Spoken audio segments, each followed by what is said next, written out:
Et pour certains, pas pour tous, mais pour certains, renvoyer une partie de leurs économies au Portugal pour acheter des terres, pour acheter un tracteur, pour acheter une maison, pour acheter un taxi, pour acheter un commerce.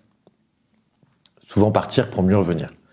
Ça a été la stratégie de quelques-uns, mais au final, beaucoup sont restés en France pour différentes raisons. Et donc très souvent, même la dictature l'a présenté comme ça au bout d'un moment, pour essayer d'expliquer cette émigration massive, elle dit non, non, mais c'est pas pour des raisons politiques, ce sont pour des raisons économiques.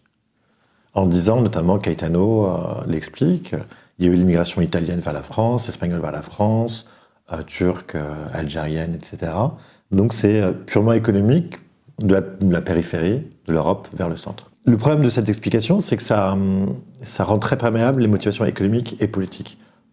Dans des entretiens ou dans des témoignages, beaucoup de Portugais disaient qu'ils étaient contraints de partir parce que le système économique était à l'avantage des plus riches, des propriétaires de terres, des industriels.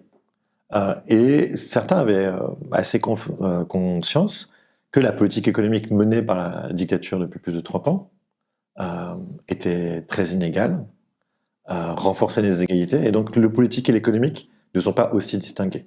Et vous avez ajouté une autre raison, qui sont les guerres coloniales. Comme je l'ai dit tout à l'heure, à partir de 61, les jeunes Portugais doivent aller se battre dans les colonies, un service militaire qui dure jusqu'à 4 ans à partir de 68, et beaucoup de jeunes Portugais refusent de faire leur service militaire parce qu'ils considèrent que l'Angola, le Mozambique, c'est pas le Portugal, n'ont pas envie de mourir pour ça.